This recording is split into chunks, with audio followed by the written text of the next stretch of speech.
alunas e alunos do curso de graduação em Teologia, disciplina Geografia e Arqueologia do Antigo Oriente Próximo.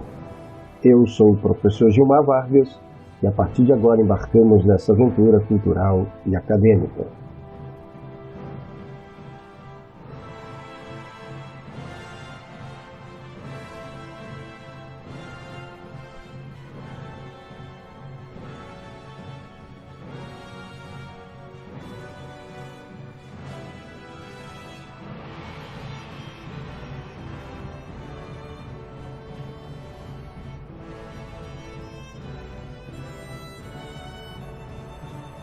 Aula 6.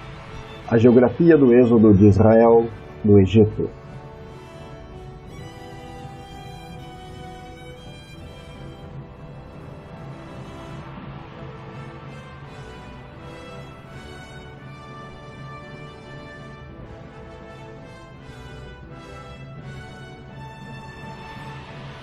Na última aula fizemos uma incursão por Canaã, regiões vizinhas, e conhecemos os povos que habitavam o território antes da conquista dos hebreus.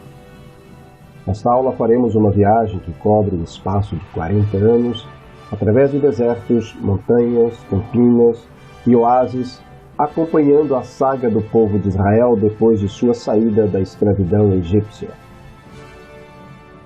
Não é nossa intenção estabelecer um paralelo entre as prováveis datas para este evento, e sim analisar as possíveis rotas empreendidas pelos hebreus nessa jornada.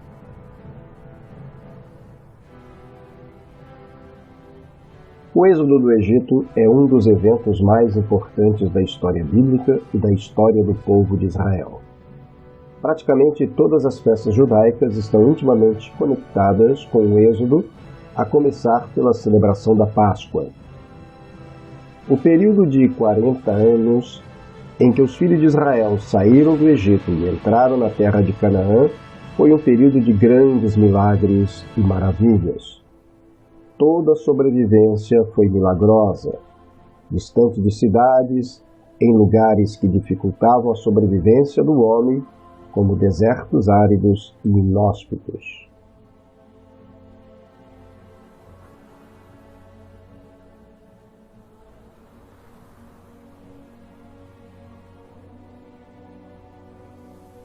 A escolha da rota para essa jornada não foi aleatória. Essa escolha está apoiada em fatores geográficos, ambientais, estratégicos e de segurança.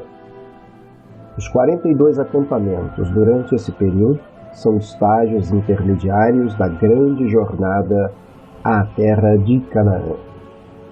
Cada um desses lugares que serviu de acampamento na jornada rumo à Terra Prometida, tem uma história e um significado, configurando-se como uma provação necessária para a geração que vivenciou o Êxodo.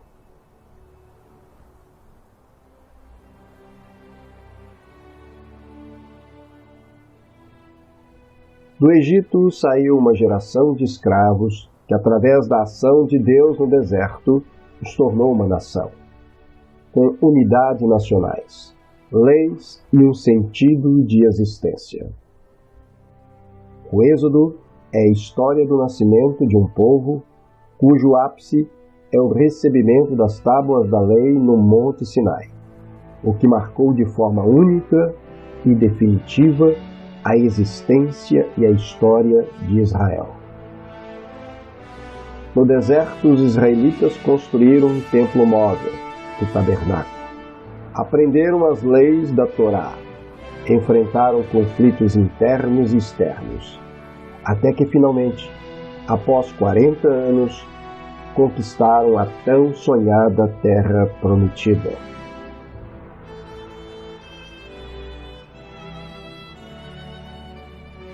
Podemos ver através desse mapa a configuração do espaço bíblico que compreende desde o Egito até a chegada na terra de Canaã.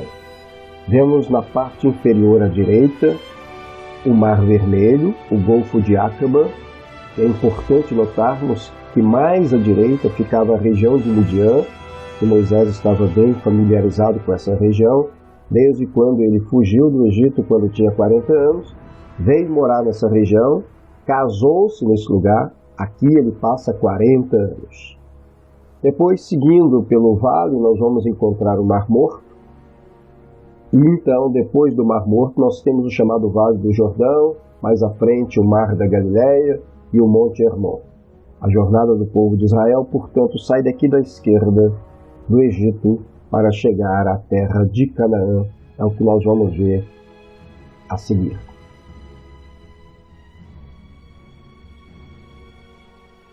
No Antigo Oriente Próximo existia uma rede de estradas de grande importância.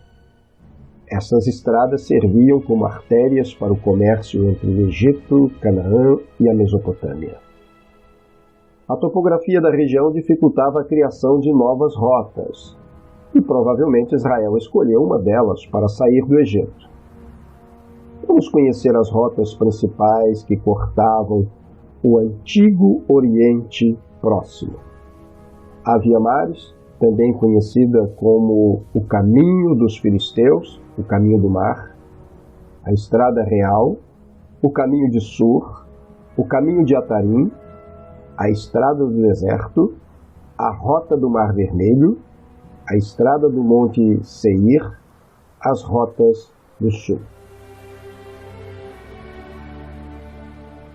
Mais uma vez temos diante de nós o mapa do período anterior à conquista da terra de Canaã.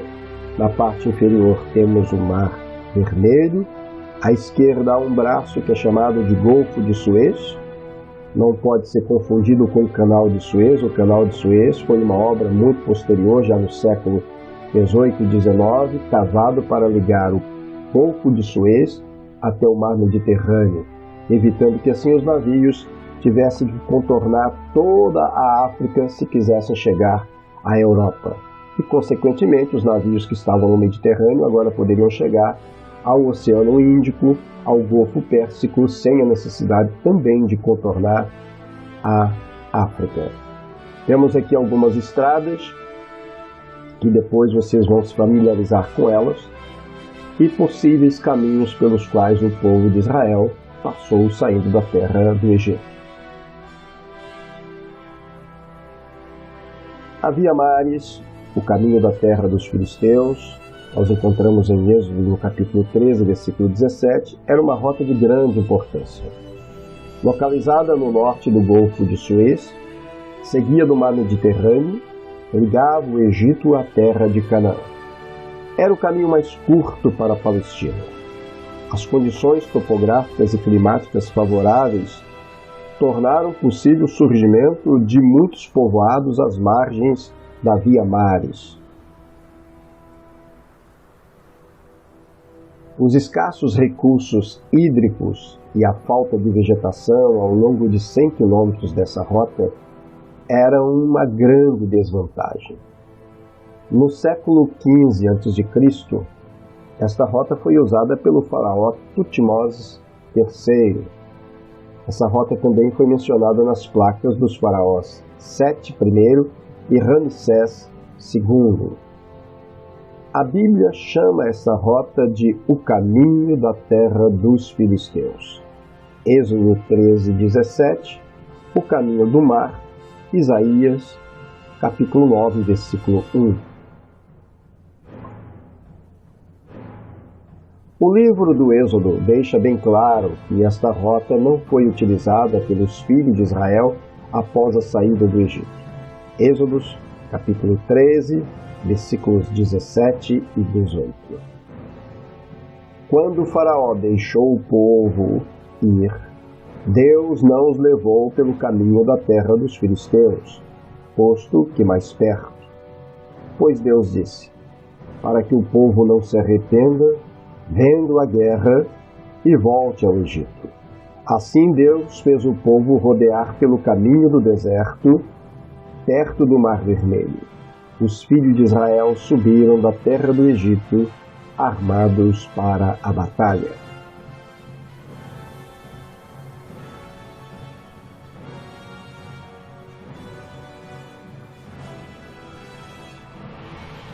Citada na Bíblia, Números capítulo 20, versículo 17, capítulo 21, versículo 22, a Estrada Real era uma rota internacional considerada a segunda mais importante depois da Via Maris. Inicialmente era uma rota de caravanas de nômades, depois passou a servir ao comércio internacional. Seu nome pode não ser o nome oficial da estrada, mas apenas uma referência, já que foi chamada por vezes simplesmente de a estrada ou o caminho principal. Números, capítulo 20, versículo 19. Essa estrada começa na extremidade leste do Golfo de Aqaba, próximo de Eilat, atravessando a Transjordânia de norte a sul e se estendendo até Damasco. No norte, essa rota é chamada de Caminho de Bazã.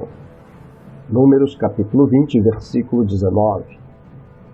A Bíblia nos oferece uma lista dos acampamentos dos filhos de Israel ao longo da Estrada Real em Edom e Moabe. Números capítulo 33, versículo 41 até o versículo 49. O caminho de Sur atravessa a região dos lagos no leste do Egito, próximo da moderna cidade de Ismaília, e segue até Beersheba. Era uma rota utilizada por nômades que vinham do norte trazendo seus rebanhos para os campos férteis do delta do Nilo, no Egito. Ao ser mandado embora por Abraão a pedido de Sara, Agar provavelmente passou por essa rota com seu filho Ismael. Gênesis, capítulo 25, versículo 18, 46, 1, 5 e 28 a 29.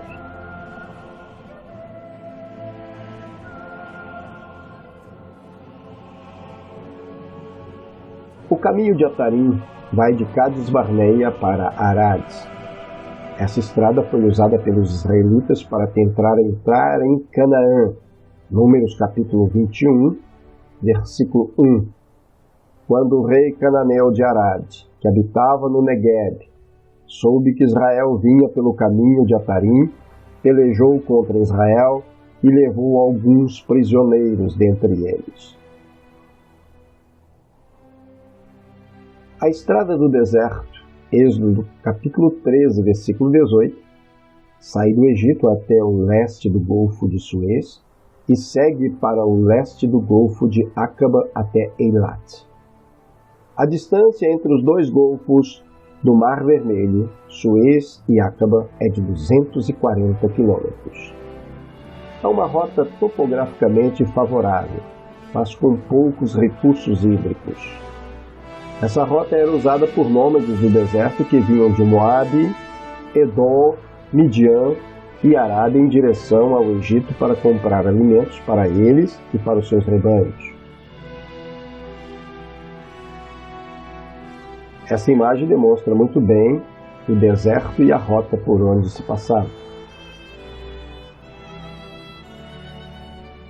A rota do Mar Vermelho, citada na Bíblia, nos livros de Êxodo capítulo 13, versículo 18, Números capítulo 14, versículo 25, capítulo 21, versículo 4, Deuteronômio capítulo 1, versículo 40 e capítulo 2, versículo 1. A rota do Mar Vermelho passava pelo sul do Mar Morto, região conhecida como Arabá, ligando Zoar e Tamar com Eilat. A parte dessa rota ia de Gaza para Eilat no Golfo de Aqaba.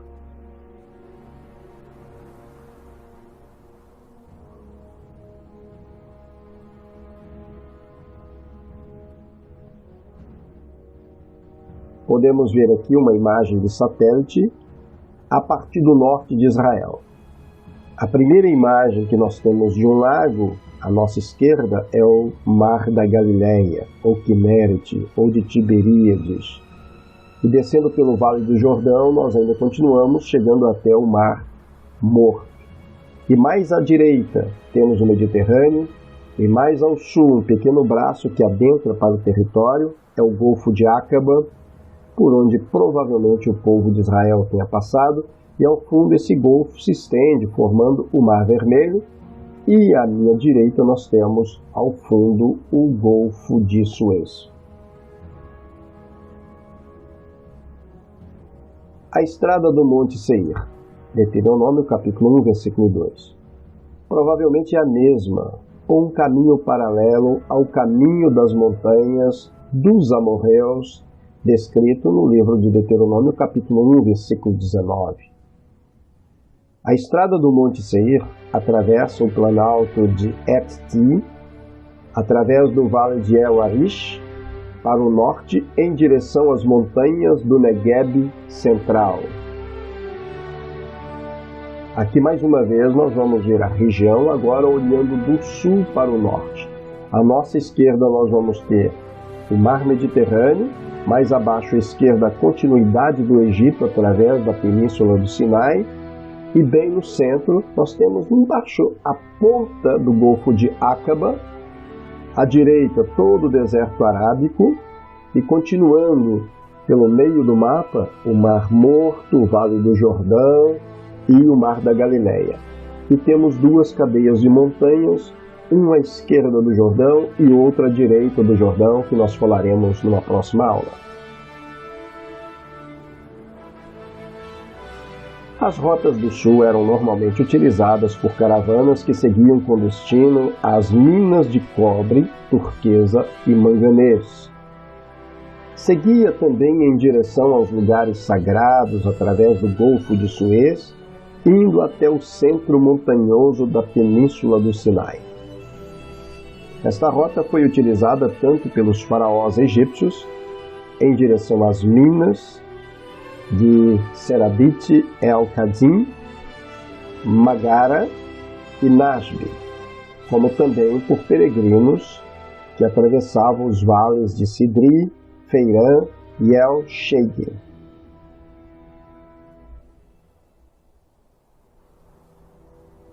Entramos na segunda parte, vamos analisar 8 prováveis motivos que determinaram a rota do Êxodo.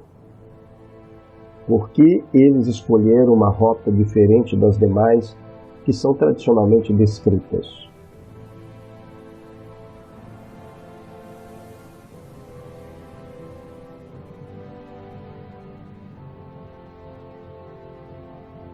De acordo com o livro do Êxodo, capítulo 13, versículos 17 e 18, os israelitas não seguiram pela rota mais curta e lógica para Canaã após a saída do Egito.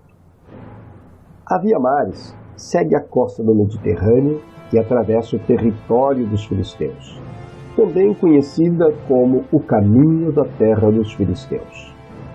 A distância entre o Egito e a fronteira de Canaã era de aproximadamente 240 quilômetros. Para percorrer essa distância, mesmo por um grande grupo de pessoas e seus rebanhos, em média, levava-se um mês. O exército de Tutmose III, 1504 a 1450 a.C., percorreu essa distância em apenas 10 dias. Israel, com seus idosos, suas crianças e seus rebanhos, não poderiam ter caminhado mais de 10 quilômetros por dia no deserto, percorrendo o trajeto em aproximadamente 24 dias, se essa tivesse sido a rota escolhida. O povo de Israel foi conduzido para o sul, no interior do deserto. Vamos analisar alguns possíveis motivos para a escolha de uma rota alternativa. Primeiro, proximidade. O caminho dos filisteus era a rota natural mais rápida e fácil, direta, para chegar a Canaã, saindo do Egito. No entanto, da mesma forma como esse caminho seria o mais fácil para deixar o Egito, seria também o caminho mais fácil para retornar ao Egito. Um caminho circular, através do deserto do Sinai, foi escolhido para evitar o retorno para o Egito. Essa rota levou os israelitas tão longe do Egito que a opção de retorno seria muito difícil. A rota escolhida passava pelo deserto do Sinai, seguindo primeiro para o leste e depois para o norte, para que a entrada na terra fosse através da margem oriental do Rio Jordão. Houve momentos em que os filhos de Israel desafiaram Moisés e desejaram voltar ao Egito.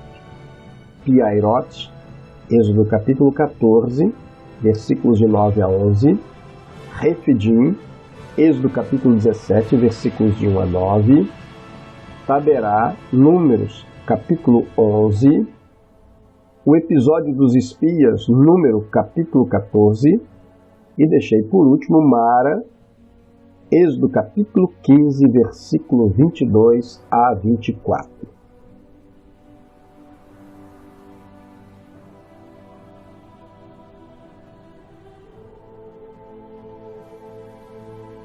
Segundo provável motivo, evitar a guerra com os filisteus. Se Israel tivesse escolhido a via mares, teria de passar pelo território dos filisteus. Israel ainda não estava preparado para travar batalhas com um povo guerreiro que dominava a arte da fundição do ferro dos filisteus. Quem dominava a fundição do ferro nesse período era como se tivesse uma arma de última geração, tivesse uma tecnologia das mais avançadas. Israel ainda usava armas de cobre ou de bronze. Êxodo capítulo 13, versículo 17, para que porventura o povo não se arrependa vendo a guerra e volte ao Egito. Terceiro motivo, evitar as fortalezas egípcias.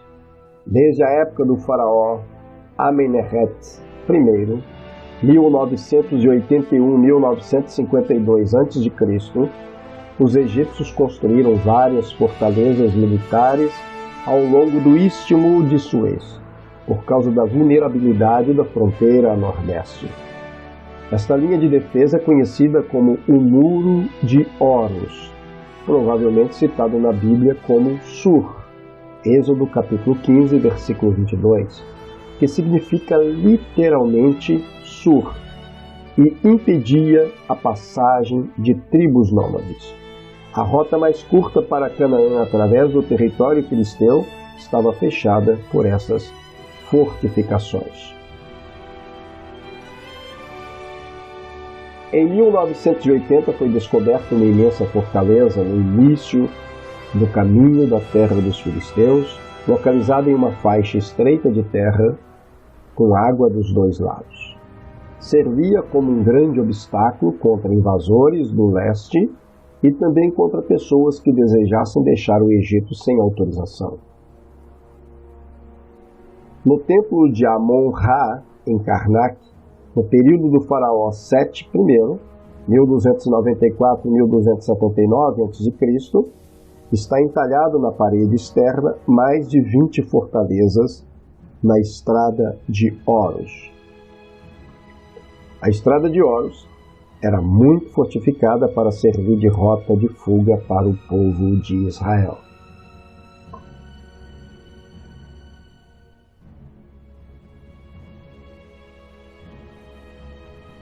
O quarto motivo, a agenda de Deus. Deus, em sua soberania, tem sua própria agenda e tempo determinado para todas as coisas. Os 40 anos de peregrinação no deserto e os cuidados de Deus nos provimentos das necessidades do povo, através de milagres diários, infundiu medo nos povos cananeus. O testemunho de Raabe expressa essa verdade. Josué capítulo 2, versículo 9. E disse aos homens: Bem sei que o Senhor vos deu essa terra e que o pavor de vós caiu sobre nós, e que todos os moradores da terra estão desfalecidos diante de vós.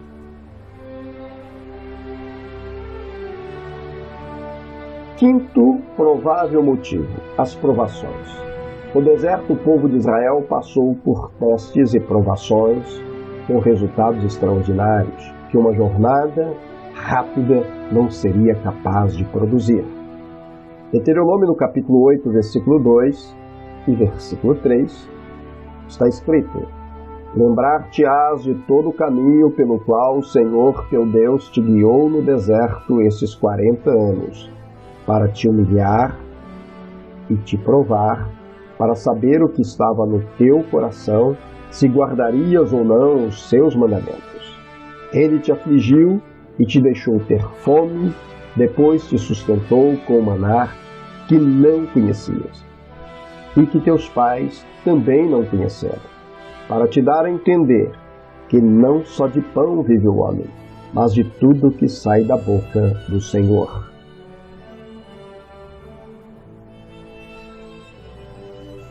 Sexto provável motivo: crescimento espiritual. Se Israel tivesse entrado em Canaã logo que saíra do Egito, cada tribo receberia sua porção de terra e se ocuparia dos seus afazeres na agricultura e na criação de animais domésticos. Os 40 anos de deserto não tiveram essa preocupação. Eles foram ensinados nos princípios das leis de Deus através da Torá e do sacerdócio levítico. O povo de Israel teve o tempo necessário para o amadurecimento espiritual sem ter a preocupação do dia a dia de uma vida sedentária.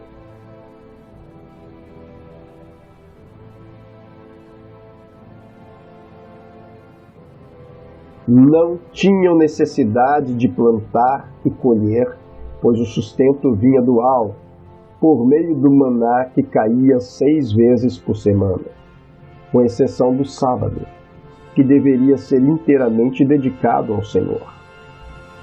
Neemias capítulo 9, versículos 20 e 21. Também lhes concedeste o teu bom e grandioso Espírito para instruí-los. Não retiraste da boca do povo o teu maná, pão, e quando tiveram sede, lhe provestes a boa água.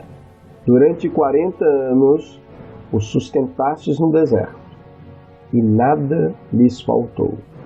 As suas vestes não envelheceram, nem os seus pés sofreram qualquer inchaço.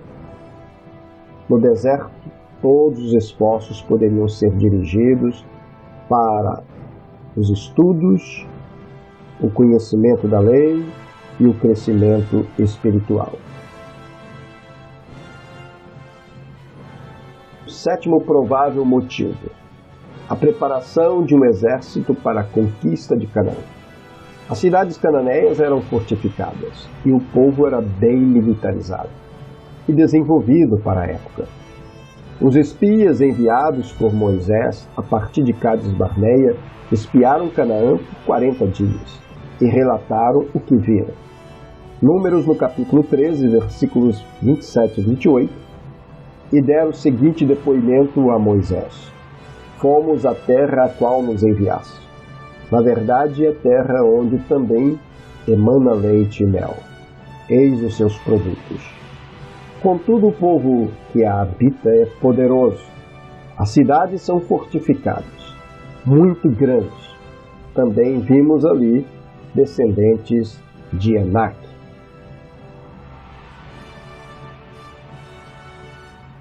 Os reis de Canaã viviam em grandes cidades, com fortes muralhas, portões e torres. As cartas de Tel Amarna e escavações em Gezer revelam as dimensões da tarefa de conquista de Israel. Para essa tarefa de conquista da terra de Canaã, escravos teriam de se transformar em guerreiros. E para essa transformação, uma longa permanência no deserto se tornou essencial. Oitavo provável motivo: a formação de uma nação. O êxodo foi um evento constitutivo que transformou escravos recém-saídos da servidão egípcia em uma nação. O livro de Deuteronômio nos diz que os filhos de Israel se tornou uma nação ainda no Egito. Deuteronômio capítulo 26, versículo 5. Então, solicitando a palavra, tu declararás em alta voz diante de Yahvé, teu Deus. Meu pai era um arameu, errante. Ele desceu ao Egito com um pequeno grupo de pessoas e ali viveu e tornou-se uma grande nação, poderosa e numerosa.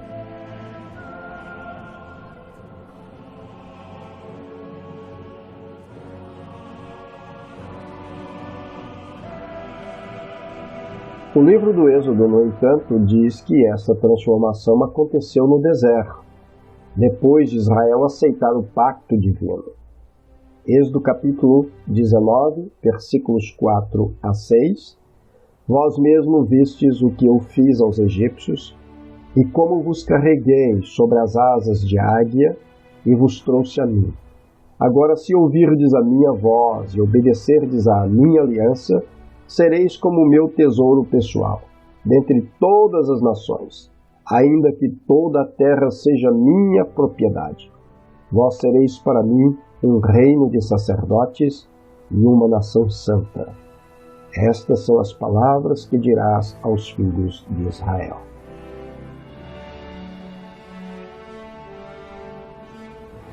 Sachs afirma que há duas maneiras pelas quais indivíduos se aglutinam em um grupo com identidade própria.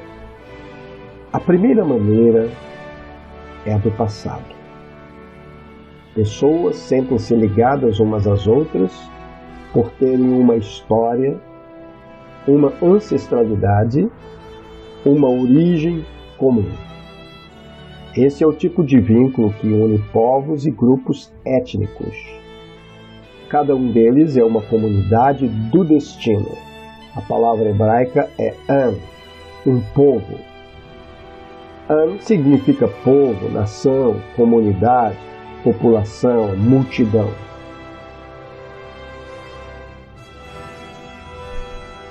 A segunda maneira tem por base o futuro. Os indivíduos formam um grupo em função do lugar para onde estão indo,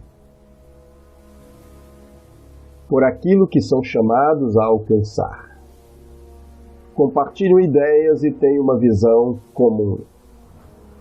Participam de uma vida coletiva sob um conjunto de leis, valores e virtudes específicas. Não estão ligados pela história, mas pela missão que têm pela frente como uma comunidade de fé, uma Edá. Edá significa congregação, coletividade. No livro do Êxodo, Faraó refere-se aos hebreus como o povo dos filhos de Israel, transformando-os em uma comunidade do destino, em uma Am. Êxodo capítulo 1, versículo 8 e 9. Levantou-se sobre o Egito um novo rei que não conhecia nada sobre a vida de José. Então proclamou ele ao seu povo: Eis que o povo dos filhos de Israel tornou-se mais numeroso e mais poderoso do que nós. Os israelitas adquiriram uma identidade comum por serem uns como os outros e juntos diferentes daqueles à sua volta.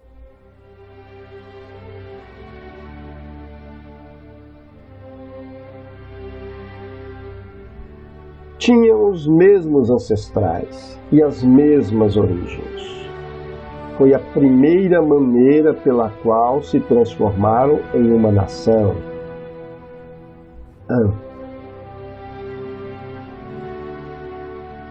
O Êxodo foi apenas o prelúdio para o nascimento de Israel como nação. O evento decisivo não aconteceu no Egito. E também não foi a sua saída de lá. Aconteceu quando ouviram a voz de Deus e receberam os seus mandamentos no Monte Sinai. No Sinai, os israelitas foram transformados de uma comunidade do destino em uma comunidade de fé, Edá, significando um corpo político sob a soberania de Deus, cuja constituição escrita era a Torá. Deuteronômio no capítulo 27, versículo 8 a 10, sobre essas pedras que ergueres escreverás com bastante clareza todas as palavras desta lei.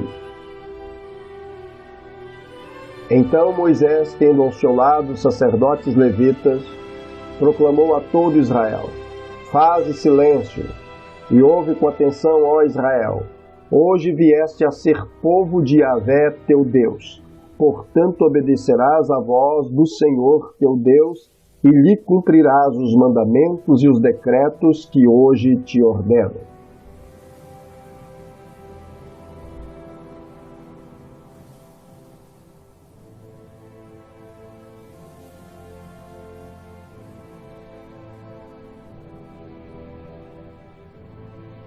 A terceira parte da nossa aula, a rota do êxodo do Egito ao Sinai. Não há dúvidas de que um êxodo israelita partindo do Egito realmente aconteceu. No entanto, continuam existindo várias e importantes dúvidas históricas e geográficas quanto ao caminho tomado pelos israelitas até chegar ao Monte Sinai, o Monte de Deus. O cenário histórico e geográfico do Êxodo é composto por desertos, montanhas, vales, oásis e mares.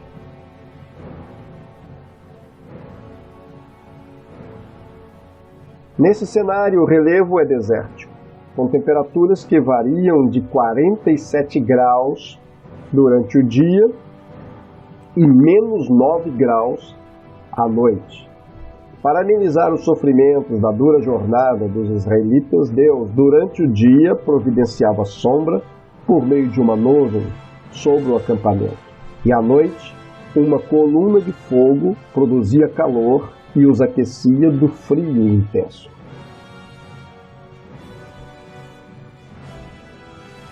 A água é um recurso precioso no deserto. A água de poço é quase inexistente e as das chuvas são ainda mais raras. As chuvas ocorrem pelo menos 2 vezes ao ano, mas a sua presença quase não é percebida devido à rápida evaporação. O calor intenso e uma sede constante geraram uma das maiores crises que Moisés enfrentou ao atravessar o deserto. Era um desafio manter o suprimento de água para o povo que se rebelava, acreditando que a morte era certa e que a melhor solução seria retornar para o Egito. Na narrativa bíblica, Moisés encontra uma fonte de água no deserto. Essa, no entanto, era salobra, e a providência divina fez com que a fonte se tornasse saudável.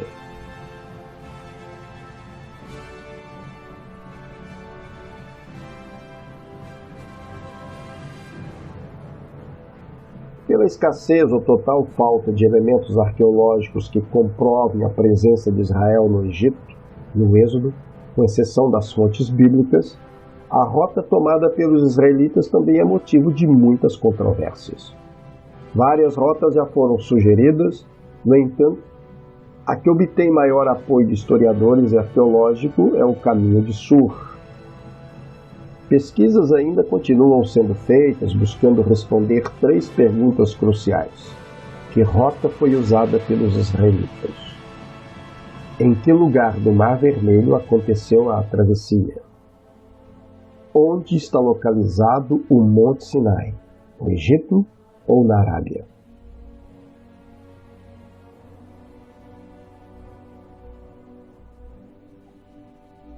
Apesar das controvérsias, vamos ver um vídeo onde novos elementos sobre o Êxodo foram acrescentados. O documentário relata as descobertas, ainda muito contestadas no meio acadêmico, realizadas por Ron White, feitas desde 1984 nas regiões de Midian e Nueiba.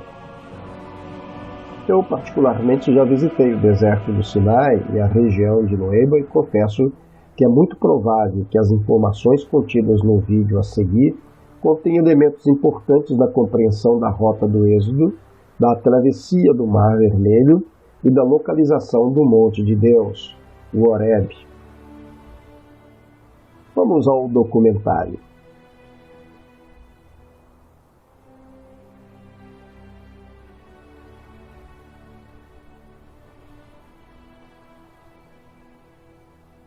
A tradição nos diz que o Êxodo conduziu os filhos de Israel à península do Sinai, mas nenhuma evidência foi encontrada de terem os filhos de Israel estado naquele local, e ainda mais por 40 anos. Também a tradição diz que os filhos de Israel cruzaram o Mar Vermelho, numa área que contradiz a narrativa bíblica.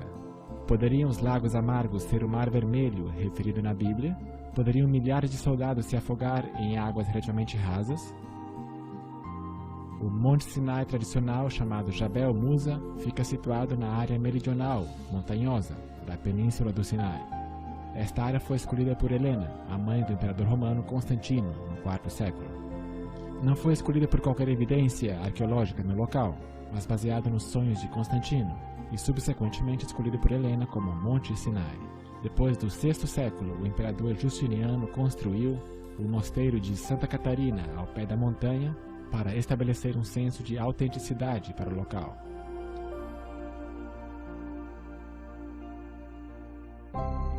Isso é a tradição, mas qual é a verdade? Fujamos da história artificial e façamos a pergunta: deveria a tradição ter mais peso que a Bíblia? O que a Bíblia nos conta sobre o êxodo do Egito? Os filhos de José tomaram por possessão a Ramessés, o melhor da terra do Egito, como o faraó ordenara.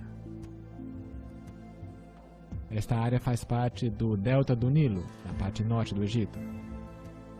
Assim habitou Israel na terra do Egito, na terra de Gósen. Isso também descreve o delta do Nilo. O delta aqui é a parte escura na desembocadura do rio, na parte superior esquerda da imagem. Cheio de vegetação em contraste com o deserto circunvizinho. Na noite de Páscoa, o primogênito de cada egípcio morreu na última praga. E então os filhos de Israel deixaram o Egito naquele mesmo dia. Assim partiram os filhos de Israel de Ramessés para Sucote. Naquele mesmo dia, todos os exércitos do Senhor saíram da terra do Egito.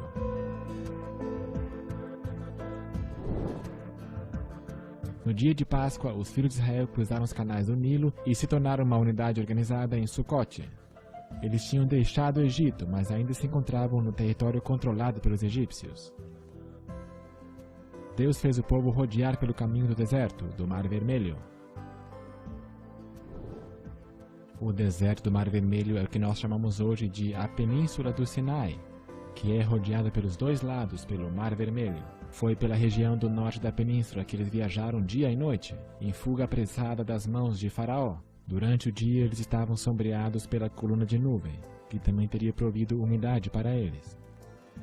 À noite, o pilar de fogo teria lhes dado luz e calor para a viagem. E então eles se voltaram para o sul, para as montanhas do deserto do Mar Vermelho, caminhando por um leito seco de rio num cânion estreito, que vai dar no Mar Vermelho. Essa expansão de água é chamada hoje de o Golfo de Acaba, mas no tempo de Moisés era chamado de Mar Vermelho.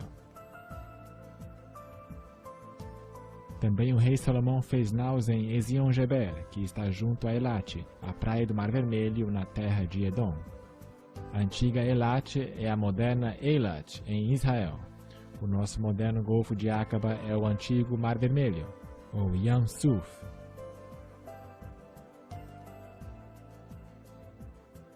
Esta é a praia onde os filhos de Israel foram apanhados em armadilha, sem escape. Eles saíram do Egito, como indica a reclamação do povo contra Moisés. E o povo clamou a Moisés, dizendo: não havia sepulcros no Egito para nos tirar dali, para que morramos nesse deserto? Por que nos fizeste isto, fazendo-nos sair do Egito? O exército de Faraó estava se aproximando rapidamente, e parecia que a morte era iminente. Os filhos de Israel já estavam fora do Egito, quando se prepararam para cruzar o Mar Vermelho. Esta é a espaçosa praia no Golfo de Acaba, chamada de Nuveiba, que hoje pertence ao Egito. Aqui pareceu que as forças das trevas estavam a ponto de triunfar, mas Deus estava no controle.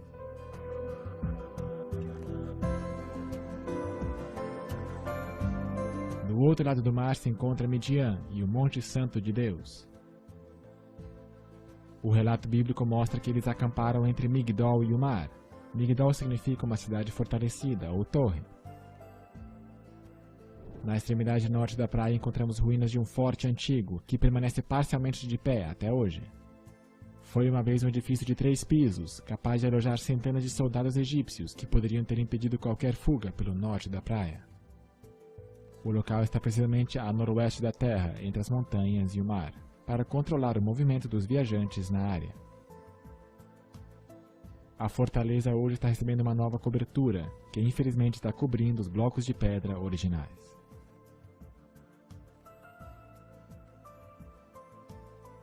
À frente da fortaleza nós podemos ver o trabalho de pedra, que formou a entrada na estrutura. No meio do pátio nós podemos ver bem uma antiga cisterna que teria provido água para muitos soldados egípcios que se alojavam aqui. Do lado de fora podemos ver quão alta a estrutura teria sido em seus anos anteriores, um edifício de 3 andares. Outra instrução para os filhos de Israel é: acampem defronte de Pi-Hahirote, que significa monte esburacado ou canyon. Ao viajar em direção à praia, os filhos de Israel caminharam por um desfiladeiro, por um canyon, Wash Dis, que desemboca nesta praia, no Mar Vermelho. A Bíblia nos diz: eles estão embaraçados na terra, e o deserto os encerrou. Eles finalmente terminaram a caminhada pelo cânion que serpenteava pelo caminho, pelas montanhas, mas agora foram apanhados na praia. E o anjo de Deus que ia diante do exército de Israel se retirou e ia atrás deles. Também a coluna de nuvem se retirou de diante deles e se pôs atrás dele, e ia entre o campo dos egípcios e o campo de Israel. Foi aqui que a coluna de nuvem impediu os egípcios de avançar sobre os filhos de Israel.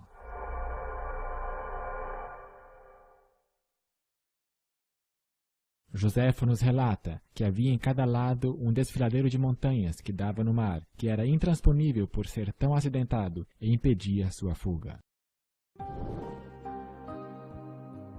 Deve haver tido excitação quando chegaram à praia e no mar, mas logo ficaram desapontados ao perceberem a situação.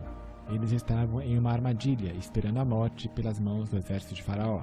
Do meio da praia podemos ver a abertura do Pi-Hahirote ao longo. Mas vamos para o sul, a fim de localizar um marcador surpreendente aqui na praia.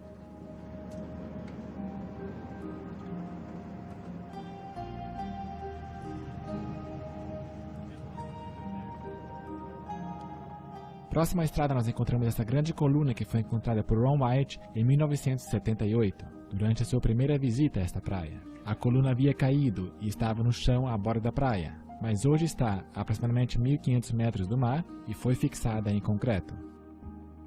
A coluna tem características fenícias e hebraicas e tem 3.000 anos. Foi colocada aqui por uma razão: marcar o local da travessia do Mar Vermelho em chão seco. Isaías pode ter feito uma referência a ela quando escreveu: uma coluna se erigirá ao Senhor junto à sua fronteira, do Egito. É na extremidade sul da praia onde podemos ver o pilar.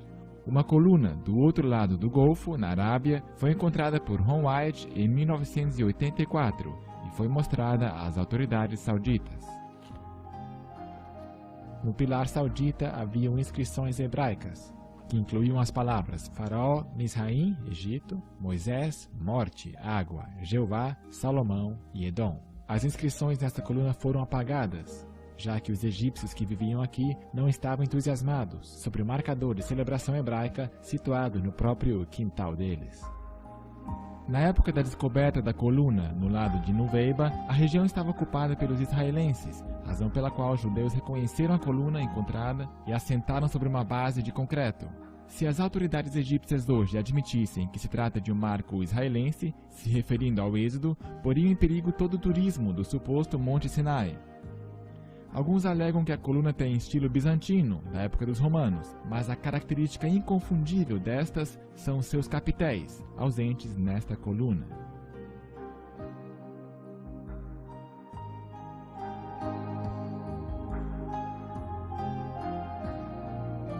Uma pequena distância em declive e nós chegamos então à extremidade da água, onde um milagre maravilhoso aconteceu, onde Deus proveu proteção a seu povo, mesmo que eles estivessem bravos e reclamando. Não és tu aquele que secou o mar, as águas do grande abismo, o que fez o caminho no fundo do mar para que passassem os remidos? Durante séculos, este local foi conhecido pela travessia do Mar Vermelho neste exato ponto.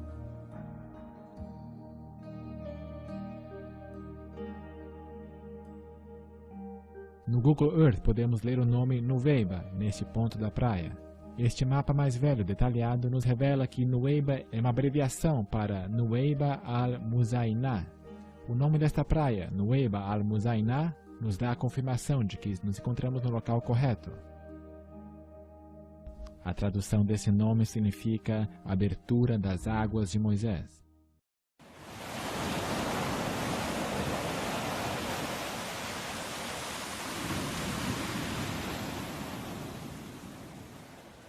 Aqui as águas se abriram pela mão de Deus. Por divina providência temos a confirmação que estamos no local correto. Moisés esteve aqui com os filhos de Israel e as águas se abriram perante eles. Outra vez o Google Earth nos ajuda, desta vez com o relevo submarino. Na parte norte e na parte sul dessa região do Golfo de Aqaba, temos profundidades acima de 1.300 metros. Mas justo em frente da praia nós encontramos como que um caminho para os filhos de Israel.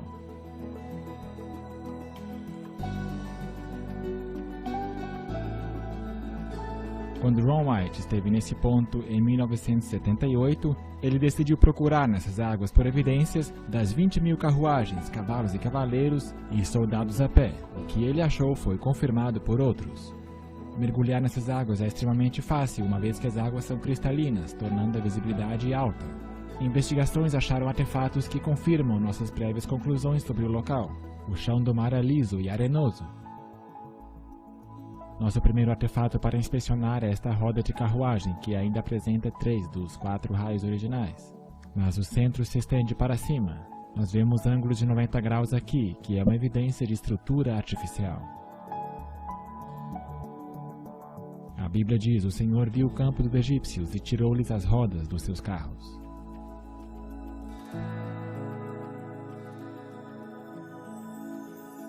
A roda de carruagem com 6 raios era amplamente usada pelos egípcios naquela época. Carruagens egípcias são conhecidas por usar cubos de metal no centro de cada roda. Usando detectores, os mergulhadores encontraram metal nos cubos dessas rodas, que se acham agora cobertos de corais. Aqui nós vemos outra roda de carruagem com 4 raios. Temos o cubo de metal no centro e um raio está perdido. O coral aqui atuou como agente conservador, mantendo sua estrutura original, mesmo depois que a madeira desaparecesse. Aqui nós vemos outra roda suspensa em seu eixo, chamando a atenção. Tem 6 raios e um cubo no centro elevado. Todo o Golfo de Aqaba apresenta corais, mas somente nesta elevação se encontram essas bizarras formações. As formações de corais são muito antigas. Peças provindas de naufrágios modernos não teriam tanto coral. Em Êxodo 14:7 diz que todas as carruagens do Egito foram usadas. Portanto, isso inclui as carruagens de passeio, com rodas de 4 raios. E isto parece outra roda de carruagem. Também foram achados restos de cavalo aqui, como este casco. Não se encontram cavalos na península do Sinai hoje. Também foram encontrados restos humanos, como esse osso de fêmur coberto de coral à direita. Testes de laboratório confirmaram que se trata de fato de um osso. Também foram achados outros ossos. Uma seção atravessada revela o osso dentro do coral. Nesta captura antiga de Ron White, de 78, nós vemos uma roda com seu eixo salientando-se do chão. Aqui nós vemos uma roda com 8 raios e um deles está faltando. Rodas com 8 raios somente eram usadas na 18ª dinastia. o tempo do Êxodo. Esta roda com folheado de ouro seria parte dos 600 carros escolhidos de Êxodo 14, verso 7. E este artefato foi deixado para trás numa profundidade de 60 metros. Hoje ainda está no local onde foi achada. Os corais evidentemente não conseguiram se agarrar na superfície lisa deste aro. Ouro puro praticamente não sofre corrosão em água salgada. Muitas vezes é encontrado em navios afundados. Sua resistência à corrosão é um dos motivos de ser usado em moedas e joias. Uma vez que há partes de carruagem nesse lado do mar da travessia, poderia haver outras partes do outro lado do Golfo, demonstrando uma continuação desses artefatos. Na costa oposta de Nuweiba, uma inspeção no chão do mar da Arábia Saudita também foi realizada para ver se podem se encontrar partes de carruagem deste lado da travessia do Mar Vermelho. Investigando o lado saudita do Golfo, Vivella Ponten encontrou este belo círculo, uma outra roda de carruagem com um cubo elevado no centro. Portanto, com tantas evidências, deve-se concluir que o real Monte Sinai se encontra na Arábia Saudita, em Midian, do mesmo jeito que a Bíblia o descreveu.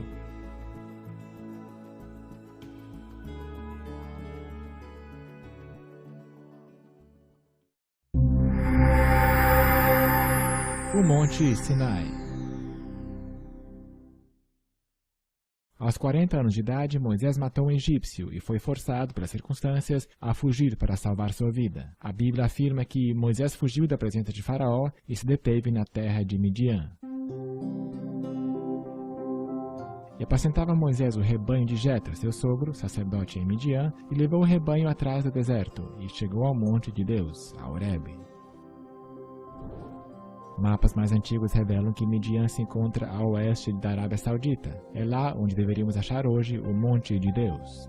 Moisés estava apacentando as ovelhas quando encontrou uma sarça ardente misteriosa. Esta não se consumia pelo fogo. Deus disse a Moisés: "Quando houveres tirado esse povo do Egito, servireis a Deus neste monte."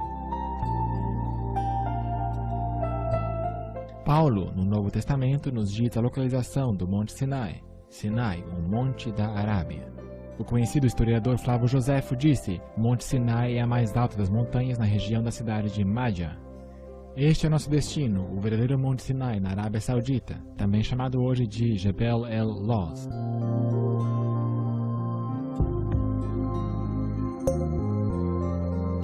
Herschel Shonks, editor da Biblical Archaeology Review, escreveu para Newsweek que Jebel el-Lawz é o sítio mais indicado para o Monte Sinai.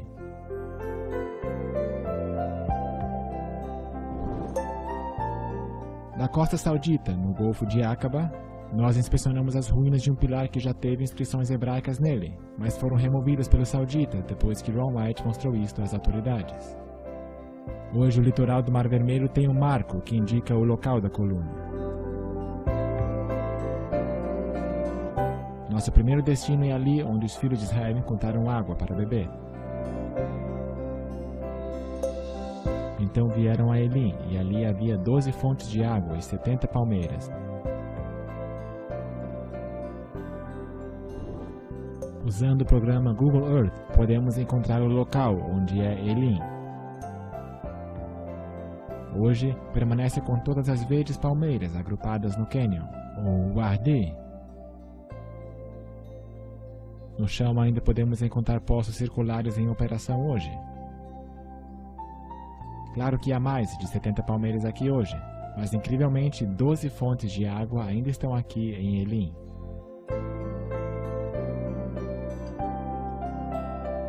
Os filhos de Israel acamparam-se aqui neste leito seco de rio em uma grande extensão, mas eles tinham acesso a essa água potável dos poços.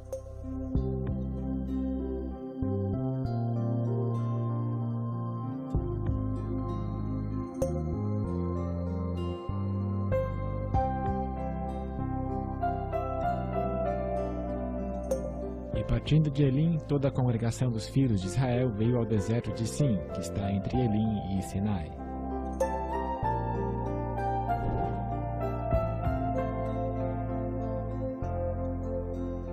Logo que os filhos de Israel viajaram pelo deserto de Sin, eles murmuraram contra Moisés. Mesmo assim, Deus lhes providenciou diariamente o maná, exceto no dia de sábado. Em um mapa detalhado próximo à cidade de Al-Bad, ou antiga Midian, podemos encontrar Magna Ira-Schwab, que significa as cavernas de Jetro. Aqui nós vemos até o nome Jetro listado no mapa. As fachadas dessas cavernas foram esculpidas em tempos mais recentes, há 2000 anos atrás, mas as cavernas internas datam do tempo do Êxodo, tempo de Jetro, 3500 anos atrás. Então disse o Senhor a Moisés: Eu estarei ali diante de ti sobre a rocha, em Horebe, e tu ferirás a rocha, e dela sairão águas, e o povo beberá. A noroeste de Jebel El-Loz, a rocha em Horebe que exploraremos em seguida.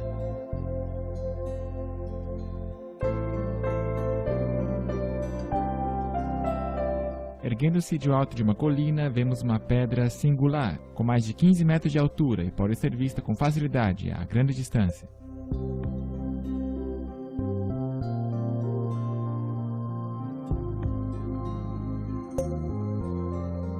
Como as pessoas murmuraram pedindo água mais uma vez, Deus ouviu o clamor delas e pediu a Moisés que ferisse a rocha. Então a água jorrou em abundância.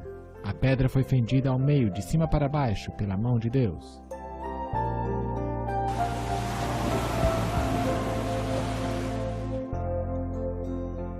Hoje ainda pode ser vista a erosão ao redor da pedra de milhões de litros de água que fluíram para o acampamento próximo. Abriu a penha e dela correram águas, correram pelos lugares secos como um rio. A fenda é tão grande que uma pessoa pode entrar pela fenda da rocha.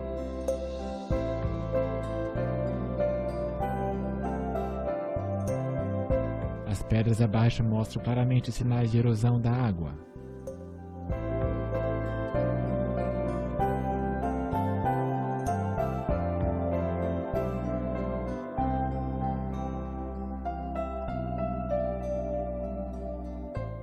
Êxodo 17:15 diz que Moisés edificou um altar e o chamou "O Senhor é a minha bandeira".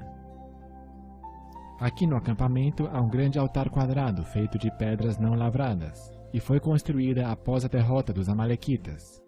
Também no acampamento estão restos das formações circulares de pedras usadas ao redor da base das barracas dos israelitas. Isto é evidência clara de ocupação anterior neste local.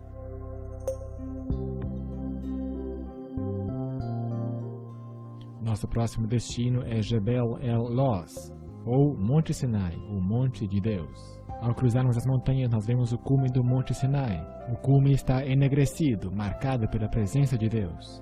O local onde a montanha ardeu em chamas. Nisto todo o Monte Sinai fumegava.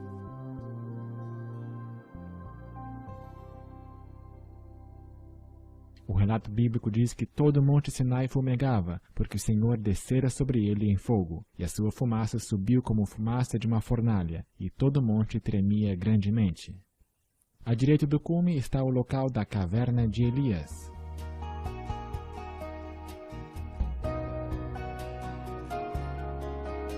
É extremamente raro que alguém possa obter vídeo da montanha, uma vez que entrar na Arábia Saudita é muito difícil, e eles estão vigiando a montanha daqueles que a fotografam.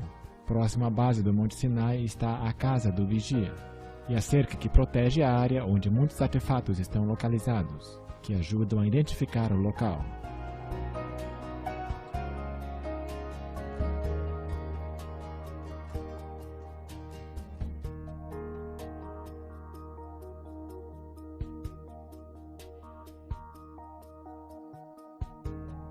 Esta placa saudita diz: área arqueológica. Aviso: não é permitido transpassar infratores sujeitos a penalidades, estipuladas por decreto real. Usando esse programa Google Earth, pode-se zoomar e ver a casa, do segurança e a cerca que estão próximos do local. Na área do acampamento há muitas inscrições, incluindo esta maravilhosa imagem, como a inscrição de um menorá, que indubitavelmente é a mais velha já encontrada. Também foi encontrada no acampamento esta mó quebrada, que teria triturado o maná que foi colhido pelo povo de Israel. Então Moisés levantou-se pela manhã de madrugada e edificou um altar ao pé do monte, e 12 monumentos segundo as 12 tribos de Israel. A imagem de satélite nos mostra o altar à base da montanha. com um curral próximo que manteria presos animais que posteriormente seriam sacrificados. Aqui nós podemos ver uma entrada para o curral.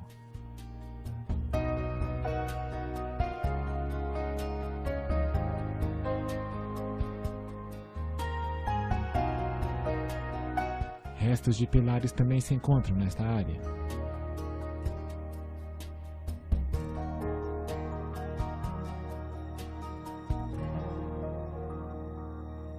Alguns pilares têm aparência branca, outros têm estrutura de granito, tendo um diâmetro respeitável.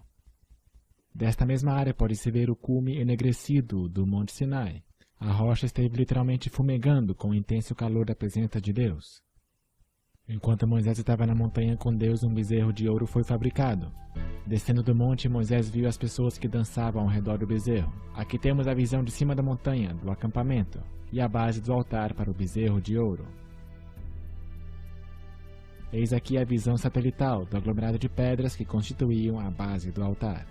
No chão nós podemos ver as pedras volumosas e a cerca erguida pelas autoridades sauditas no esforço para preservar este local.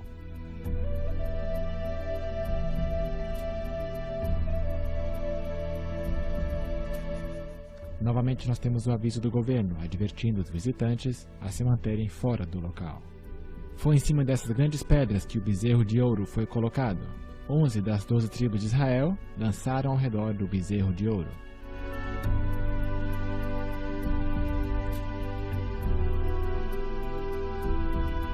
Este foi um ponto alto da rebelião contra Deus.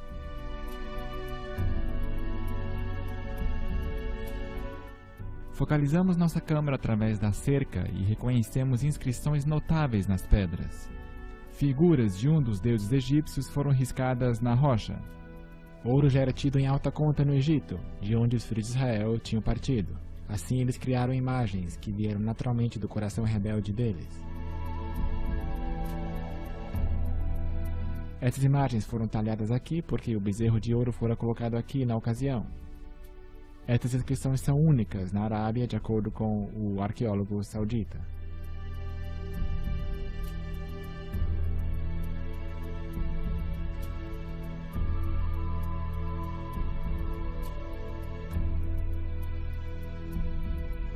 O Monte Sinai foi identificado por Ron White e seus filhos inicialmente em 1984. Eles cruzaram a fronteira na Arábia Saudita sem um aviso, para documentar as evidências aqui. Depois de vir à montanha, ele e seus filhos foram capturados e acusados de espionagem. Eles passaram 78 dias em prisão enquanto esperavam a sua execução, até que foram libertados e aqui estão sendo entrevistados pelo canal CBS americano de televisão.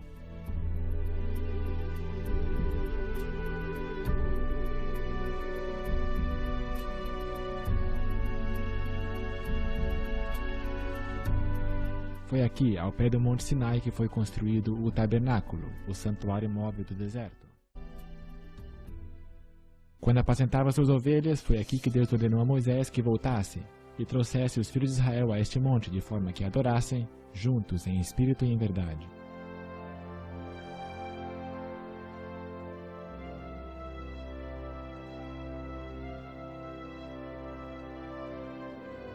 Era um divino compromisso quando ao homem foi concedido a oportunidade de se encontrar com seu Criador no acampamento, onde ele moraria.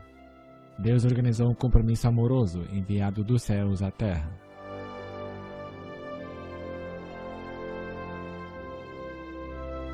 Deus entregou os 10 mandamentos, escritos com seu próprio dedo. É uma lei que se resume em amor, amor a Deus e amor aos nossos semelhantes.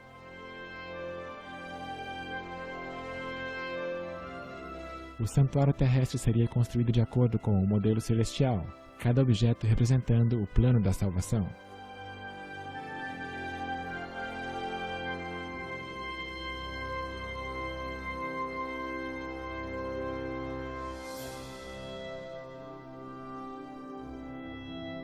Próximo ao portão do pátio, um cordeiro seria morto pelo pecador arrependido e o seu sangue aspergido pelo sacerdote. O sacrifício seria colocado no altar de bronze. O sacerdote lavaria suas mãos e pés na pia com água e então entraria no primeiro compartimento, chamado Lugar Santo.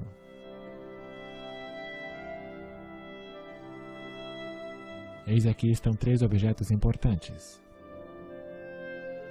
O candelabro de ouro, que representa o Espírito Santo, a verdade, e Jesus, a luz do mundo.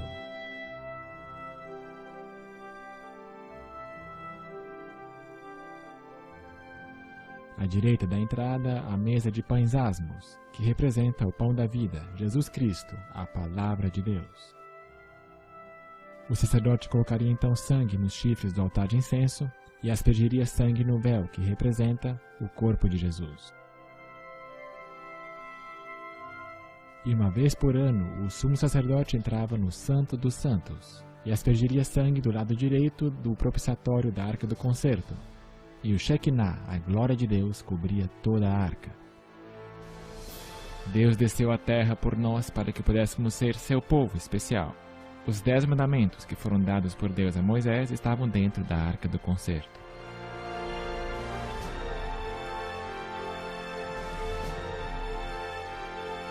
Aqui era o trono de Deus na terra.